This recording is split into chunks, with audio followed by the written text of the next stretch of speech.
See you in hell, haribo sugar-free gummy bears. It was my last class of the semester, and the final exam was worth 30% of our grade. After a late-night study session, I felt confident, but I had to decide between sleeping in or cooking breakfast. My eyelids chose sleep.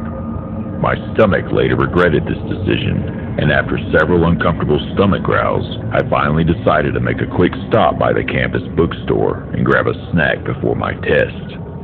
Since the semester was ending and everyone was going home for the summer, a lot of items were on sale, including the snacks and candy they kept up front.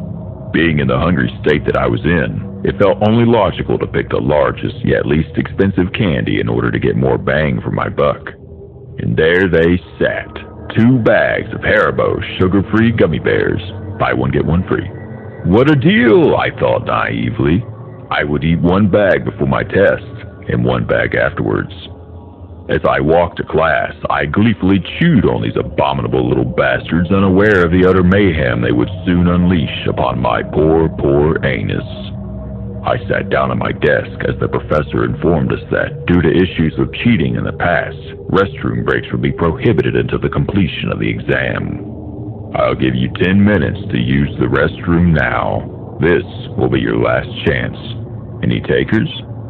The demon bears hadn't released their unholy necromancy upon my stomach yet, so in my moment of ignorant foolishness, I remained seated, still munching on those miniature bear-shaped bombs.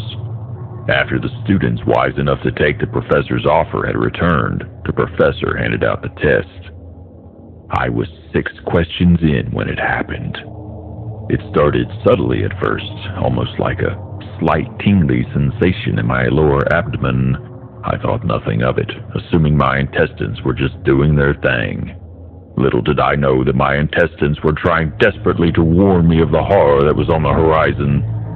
By question 9, it happened again, but this time it was followed by a sharp pain, as if those infernal hellions had orchestrated an attack upon my colon. I fought to contain the groan that tried escaping my lips. It was at this point I began to panic. Something was going horribly wrong, and I needed to get through this test before it got any worse.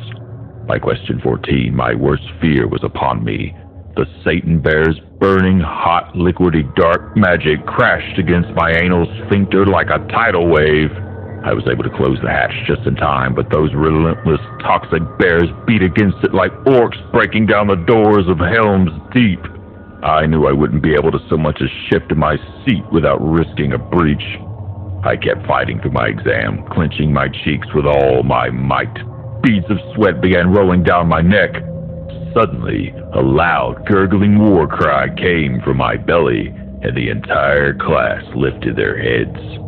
At this point, nothing mattered except expelling this ungodly presence from my bowels.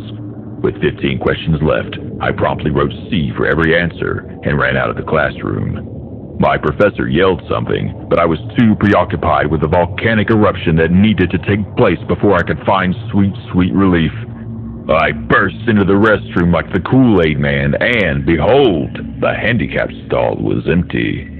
Sun rays from the adjacent windows shone upon it, as if it were a gift from God himself. It took me less than 0.5 seconds to undo my belt buckle, pull down my pants, and finally relax my weary buttocks upon the toilet seat. It took absolutely no effort to expel this demon. Almost immediately, the floodgates of hell were opened, and the damned, liquefied souls of an entire bag's worth of gummy bears cried as they burned through my sphincter and into the watery abyss below. I had never felt such simultaneous relief and anguish in my life.